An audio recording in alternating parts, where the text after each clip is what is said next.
Senhoras e senhores, retomando os nossos trabalhos, teremos agora a palestra Atendimento ao Consumidor: Ética, Interação, Objetivos, Planejamento e Regras de Etiqueta. Para apresentá-la, convidamos o ouvidor-geral da Prefeitura de Belo Horizonte, Gustavo Costa Nassif. Informamos que, ao final desta palestra, abriremos espaço para o esclarecimento de dúvidas dos participantes. O nosso palestrante é pós-doutor em Direito pela Universidade Nova de Lisboa, doutor e mestre em Direito Público pela PUC Minas, professor universitário e presidente do Instituto de Defesa da Cidadania e da Transparência, IDCT.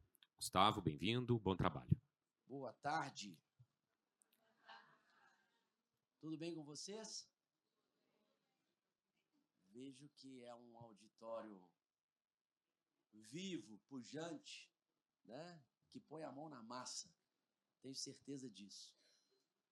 Primeiro vem o meu agradecimento, né, a esta casa que defende a democracia, os direitos coletivos, que tem, né, a função de proteção do indivíduo, na pessoa do Dr. Glauber, que é responsável pela coordenação do PROCON, aqui no âmbito aqui do Ministério Público.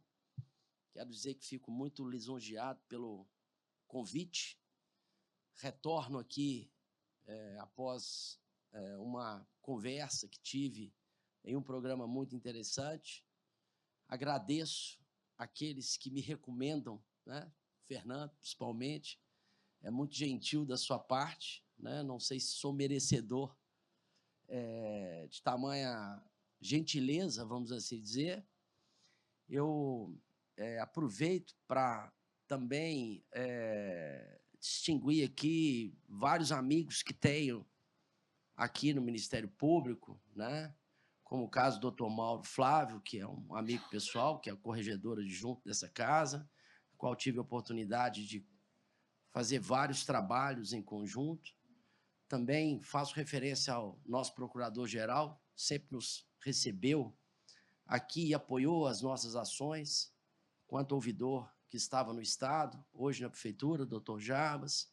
Enfim, a minha estada aqui no Ministério Público é sempre uma estada que muito me favorece do ponto de vista da oportunidade, do aprendizado que tem com aquilo que vocês fazem no dia a dia, a importante tarefa constitucional, né, de fazer justamente a defesa dos direitos dos cidadãos, especialmente no que diz respeito ao direito do consumidor. Eu vou me permitir ficar de pé. A minha vida foi dentro de uma sala de aula e ela é, de fato, uma relação de proximidade com o auditório que eu pretendo me relacionar. Eu quero, claro, trazer para vocês um pouco mesmo da experiência vivida, atualmente como ouvidor da Prefeitura de Belo Horizonte, recebendo ali em torno de 45 mil reclamações por ano, desde 2017, depois de ter passado 6 anos no governo do Estado, na área de ouvidoria de patrimônio público, fazenda, licitações. Isso fez com que eu tivesse alguma vivência, alguma experiência e pudesse, ao longo desse período, com os meus estudos, poder fazer algumas reflexões. E acredito que a vida é feita de memórias, sonhos e reflexões. Talvez aqui o que eu queira, de fato, é para vocês, que exercem uma função extremamente importante no âmbito da administração pública, e mais do que isso, em defesa dos direitos dos consumidores, um direito difuso, mas que se dá em uma relação de um Estado que, de um lado, privilegia a livre iniciativa, mas que, de outro, preconiza a justiça social.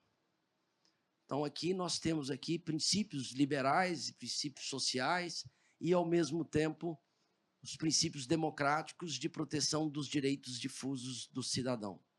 Sei que essa missão não é uma missão fácil. A lida no cotidiano, no atendimento das pessoas, é uma lida que nos impõe grandes desafios. E com isso, é necessário que a gente, sim, estude, reflita, amadureça, porque nós estamos lidando com o ser humano. E quando me foi proposto falar para vocês sobre um tema que antecede o atendimento propriamente dito, mas que deságua naquilo que fazemos do nosso dia a dia, que é essa ideia de acolhimento do cidadão, o acolhimento do consumidor, principalmente porque sabemos que, neste contexto, ele é a parte mais frágil dessa relação. E, por isso, o direito do consumidor, consagrado no nosso país, legitimado no nosso país, protege aquele que está do lado mais frágil desta relação. E compete a nós, porque na condição de ouvidor, embora esteja eu na condição de ouvir o cidadão no que diz respeito à prestação dos serviços públicos, essa função é muito correlata daqueles que o fazem na proteção dos direitos do consumidor. Então, nós temos um ponto de contato, uma interseção bastante, vamos dizer assim, significativa em termos, vamos dizer assim, de estar trabalhando áreas muito semelhantes, que é aquela de estar recebendo demandas desse público, como dito, mais frágil nesta relação.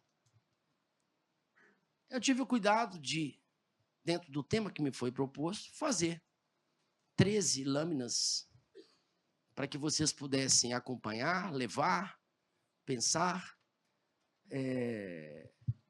refletir. E o tema dito e proposto é o atendimento ao consumidor, e a primeira palavra do título é a ética. A segunda, a interação. A terceira, os objetivos, o planejamento.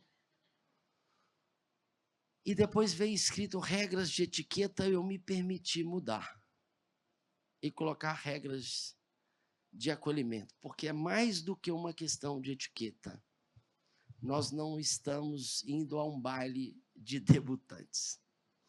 Nós estamos acolhendo de forma totalmente impessoal aquele que é infinitamente outro e diferente da gente, que está do outro lado do balcão e que não tem um rosto que me agrada ou que me desagrada.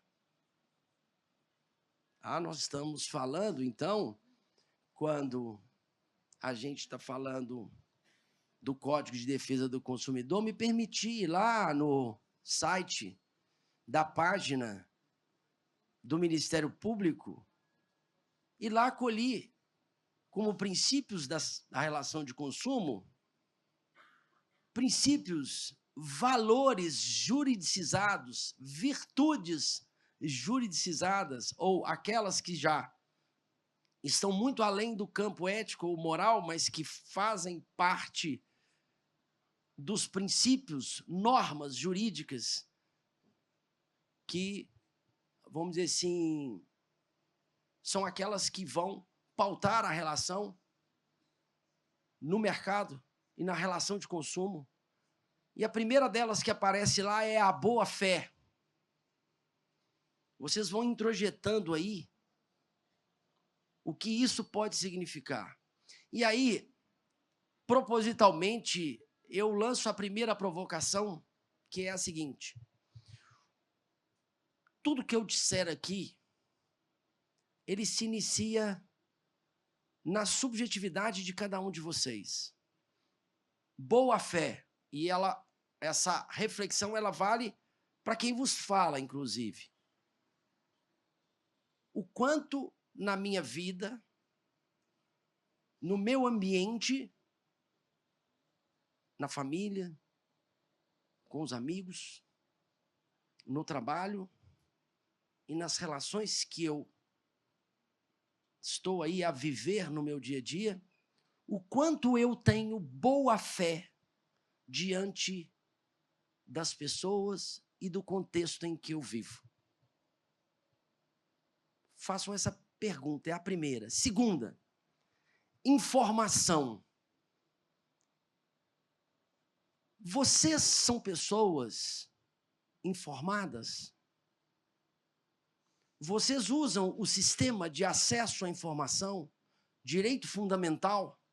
Vocês são capazes de orientar e passar a informação para os seus destinatários no âmbito do trabalho de vocês? Segunda pergunta. Terceira pergunta. Eu sou livre para fazer com que a máxima de minha ação possa se converter em uma lei universal? Ou seja, tudo que eu quero para mim, eu faço para o outro. Aquilo que eu não quero para mim, eu não faço para ninguém. Isso é um princípio kantiano do imperativo categórico de que eu sou livre quando cumpro o meu dever de fazer com que a máxima da minha ação possa valer para cada um dos indivíduos no ambiente em que eu vivo. Se não puder, não faça. Simples assim. Equilíbrio. Excessos de um lado, omissões de outro. A balança, o direito. Proteção, a norma, o direito do consumidor, ele é uma vitória daquelas pessoas que estavam do lado frágil e não tinham proteção em relação a uma massiva exploração do capital sobre o trabalho ou adaptando sobre aquela parte que não conseguia sozinho disputar o equilíbrio nas relações de consumo. Porque o poder econômico em países capitalistas e muitas vezes países que são dominados por grupos precisam de normas protetivas, precisa do Ministério Público, precisa do Sistema Nacional de Direito do Consumidor, com todos os players que são envolvidos para dar conta de proteger o mais simples cidadão consumerista. E eu coloquei em letra maiúscula o direito de reclamar, porque até há muito pouco tempo as vozes não eram ouvidas. O sistema não estava preparado para os mais frágeis. E países com vocação democrática são aqueles que constroem sistemas em que as pessoas se sintam incluídas e têm o direito à liberdade de buscar a proteção quando ela não é feita de forma espontânea. Por isso o tema da ética nos é muito caro e importante neste momento, e para aqueles que acham que ética é filosofia abstrata, engana-se, porque segundo Aristóteles, que divide a filosofia em teórica e em praxis, ele incluiu a ética na filosofia prática. O que é que isso quer dizer? Aquilo que vai além da natureza.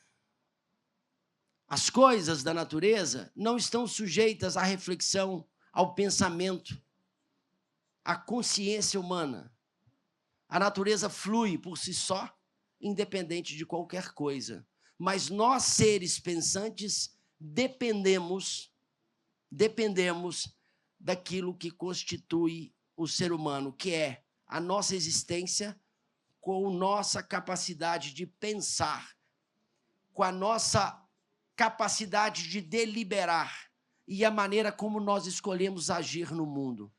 Veja que essa definição simples de ética, que tem como fim último a felicidade, porque é algo muito mais profundo do que possa se imaginar, em um mundo em que, de um lado e de outro, ou seja, que entre dois vícios é a exata medida, a mesotes, onde está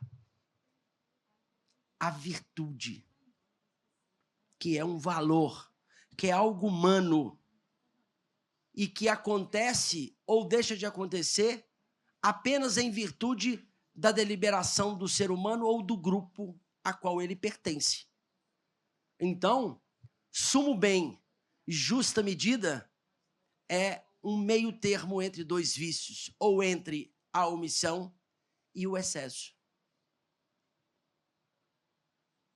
7ª, 8ª pergunta. Como eu me comporto entre a medida de dois vícios? Qual o tamanho da minha virtude? Qual o meu valor? Eu me aproximo da ideia da justa medida e do sumo bem? Quero dizer que essa relação é sempre uma relação com o outro. A dimensão da ética, ela tem a ver com aquilo que nós vivemos. Por quê? Porque nós devemos refletir de como nós orientamos as nossas escolhas. E qual o exemplo melhor? Eu ajo de acordo com os exemplos de boas condutas. É a mímica da vida. A reflexão, repito, como orientamos as nossas escolhas? Como vocês se orientam no cotidiano de vocês? Porque não há vida sem escolhas. Não há escolhas sem valores. Pois bem, quais são os seus valores? Quais são as suas escolhas? Essa é uma questão ética. E o que é a ética? É viver, é conviver, e viver é viver no mundo e interagir com ele. Aqui é o gancho da palavra ética com a palavra interação, pensado para trazer aqui a reflexão de vocês no seguinte sentido: como que eu atuo no mundo que eu vivo? Quais as minhas referências? A ética é, portanto, uma ciência da moral. Nós somos aqui nessa sala uma comunidade ética formada por sujeitos morais.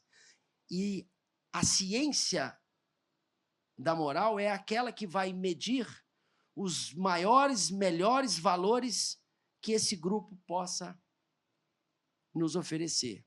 E sendo assim, esse caráter normativo dos melhores valores faz com que eu, do ponto de vista individual, siga como referência, siga como norma. E isso antecede o direito, porque emana das entranhas, das vísceras de cada ser individual. Exemplos. A transparência, por exemplo, é algo que compõe a dimensão ética. E muitas vezes passamos a vida sem dar a transparência pública dos feitos públicos. Conhecem a metáfora do anel de Giges? Quem conhece, levanta a mão. Da obra de Platão. Fernando conhece. Rapidamente, numa obra escrita 500 anos atrás, um pastor de cabras encontra, quando estava pastoreando cabras, um equipamento estranho caído, com um gigante dentro, morto e um anel no dedo. Ele tira o anel, põe o anel no dedo, vai para a reunião de pastores no reino em que vivia. Na reunião, ele gira o anel e fica invisível. Assusta perante os seus, volta o anel, torna a ficar visível. Muito bem, ele que era um pastor simples, até então honesto, cumpridor das suas obrigações, se vê numa situação ímpar e com um poder incomensurável. Ele toma para si, ou investe na função de levar ao rei os tributos daqueles que o serviam na terra, como no passado. Quando chega no reino, no castelo, faz com que o seu anel gire para a posição do invisível, toma o trono e a rainha, e governa com esta joia rara. Por que eu coloquei essa pergunta? Porque Platão faz a seguinte pergunta: nós somos justos em si, porque amamos a justiça, ou nós somos justos porque somos compelidos a fazer quando excepcionalmente estamos sendo vistos? Faço mais uma pergunta. Se eu entregar a cada um de vocês o anel de Giges e dar-lhes a oportunidade de ficar invisível, o que vocês fariam? Pergunta complementar. Eu faria exatamente aquilo quando estivesse visível ou invisível? Ou o meu comportamento estaria instado a mudar em virtude da prodigiosa joia que me concede o poder de decidir e de agir? Platão é cruel ao criar a metáfora. E o palestrante, mais ainda, ao tentar fazer a pergunta, para que o tribunal de vossas próprias consciências a respondam, porque eu não mais, depois de uma única vez, pedir para alguém responder essa pergunta em público e receber uma resposta que eu não poderia ter recebido. Então, a resposta ela é do campo ético ou dentro da subjetividade moral. Façam o exercício. Todas as vezes que estiverem diante das pessoas que vocês atendem, coloquem o anel e imaginem que vocês não estão sendo vistos. Ou, ao contrário, se vocês agirem exatamente da mesma forma, a vossa consciência haverá de parabenizá-los. Exemplos sobre questões muito mais do nosso dia a dia. Vamos lá? 10 minutos. Vou correr. Conceitos éticos. Fair play. Corrida de cross country. Queniano Abel Mutai. Ele lá ia muito na frente do espanhol Ivan Anaya. Mas ele perdeu a noção da corrida e foi diminuindo a passada. O espanhol percebeu e, ao invés de passar o companheiro, ele empurrou o companheiro para a vitória até o companheiro e recebeu a pergunta do jornalista: por que você não passou e por que você deixou ele ganhar? Aí ele falou: não entendi a pergunta. Para mim, ele já havia ganhado. E segundo, como é que eu poderia subir no pódio e receber uma medalha, sabedor de que ele, na sua confusão, não perderia e não deixaria de chegar em primeiro lugar? E depois, por último, ele responde: como eu iria dizer para minha mãe essa situação.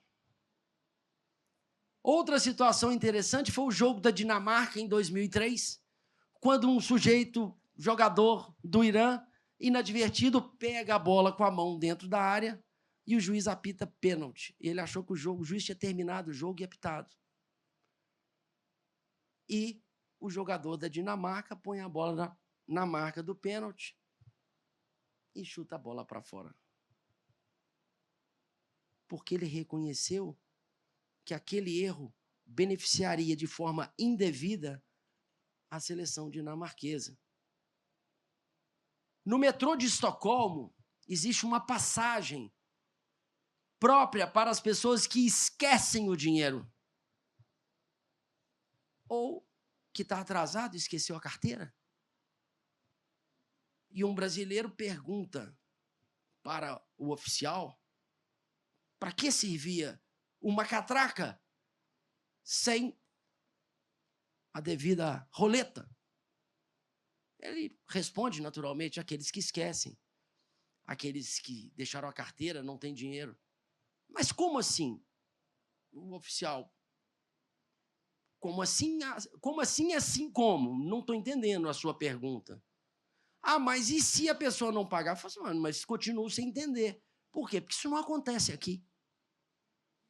Isso não acontece aqui. Quem esquece, volta. Faz o depósito, faz um Pix, faz qualquer coisa.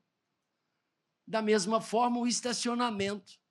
No estacionamento na Suécia, você chega no estacionamento, os carros estão parados mais distantes das farmácias, dos supermercados. Por qual razão? Porque entendem eles que aquelas vagas, se eu cheguei mais cedo, tenho tempo, eu paro de forma mais distante. Se não, aqueles que estão com mais pressa, as vagas da frente ficam reservadas. Aqui nós temos que fazer vaga para aposentado, cadeirante, etc., e vigiar. Muito bem, interação. O que é interação? É comunicar-se, é o emissor, é a mensagem, é o receptor, é o feedback. É o reconhecimento do outro, é o reconhecimento do diferente. A ideia de igualdade é o reconhecimento da diferença.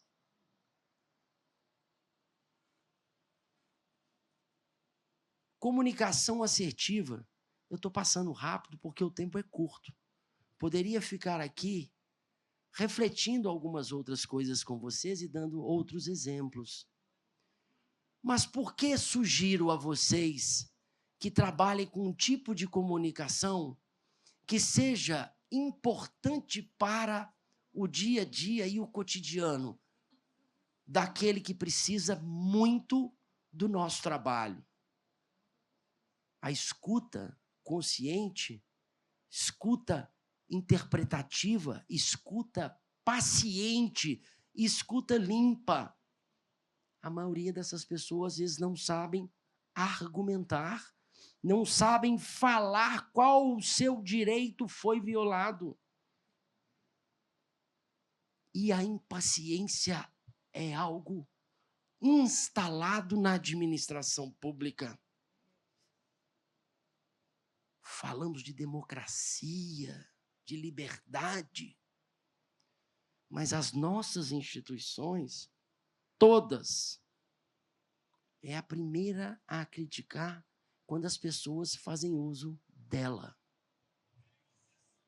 São os inconvenientes. São os que entram aqui na sala e pegam o microfone e questionam. Mas o que essa pessoa está fazendo aqui? Mas o evento é público. É público, mas é só para promotor, doutor, só para juiz. Não, democracia não é isso. Se nós escolhemos o modelo, nós temos que assumir as obrigações. E dá trabalho. Dá muito trabalho. É mais fácil mandar. É mais fácil botar para fora.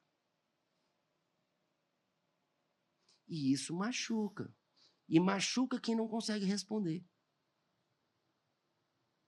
A nossa função é uma função de sensibilidade, de reconhecimento da humanidade não manifestada nas palavras de quem não sabe falar, mas que sente. Isso nós temos que perceber. Quem atende precisa de aquilo que a ciência vem trabalhando com a ideia de escutatória. É um nome até feio, né? Mas precisa de metabolizar, precisa de compreender, precisa de hospitalidade, precisa de acolhimento. E isso é um conceito que nós chamamos de alteridade. E a ética que nós buscamos aqui é a ética da autoridade. Não é a primazia do eu, é a primazia do outro. Sem o outro, nós não somos. A gente só é o que é porque o outro faz com que a gente deixe de ser. O que significa que a gente só cresce graças à diferença. Graças àquele que, de certa forma, nos traz uma violência, mas que, ao mesmo tempo, nos faz crescer. Temos que ter uma comunicação positiva, honesta, simples, empática, sensível, expressiva, confiante, firme, com boas palavras, com essas pessoas simples, que expressam o conhecimento da matéria, direito do consumidor, que performa, que expressa ideias, que sente emoções, sentimentos e que traz segurança. Quais são os objetivos? A proteção do direito ou dos direitos do consumidor. Não é isso, doutor Glauber? É esse o objetivo? Ou seja lá o que for, vale o nosso esforço para garantir o direito. Como dito, luta histórica, como sempre foi, da parte mais fraca. Planejamento. Vocês fazem parte da ferramenta de planejamento. Nós identificamos problemas, desdobramentos de problemas, levantamentos de causas, planos de ação, execução do plano de educação, verificação de resultados, treinamento, capacitação, padronização, análise de dados, implicações para imprimir ações coletivas num ciclo virtuoso. É difícil? É. É muito difícil. Mas nós somos capazes de fazer isso. Somos muito mais capazes do que imaginamos. Só usamos 3, 4, 5% da nossa capacidade. Esforço, conhecimento, disposição, vontade, atitude. Isso é que faz vibrar uma sociedade, como na Suécia, em que as pessoas chegam e o espaço está lá, e não aqui brigando para que o sujeito tire o carro do espaço do cadeirante ou qualquer coisa que o valha. Então, quais são as regras? Hoje nós, de forma moderna, chamamos esses valores e virtudes de soft skills, não é? Nos planos de integridade, compliance e nas relações, privilegia-se, no caso, um museu de grandes novidades, as virtudes e os valores, como a liderança, trabalho em equipe, a proatividade, a comunicação, a capacidade de análise, criatividade, concentração, a oratória, a autonomia do trabalho, a gestão do seu tempo, a resolução dos conflitos internos, externos, horizontais, verticais, flexibilidade. É preciso ter humildade para ser flexível. É preciso reconhecer erros. É preciso fazer com que a gente, muitas vezes, seja suficientemente grande para dar a mão à palmatória, mas, ao mesmo tempo, temos que ter um pensamento crítico para reformular, fazer juízos, e ampliar nossa cadeia de valores para que possamos atuar com base nessas virtudes. Poder de negociação, mediação, interação, consenso, planejamento.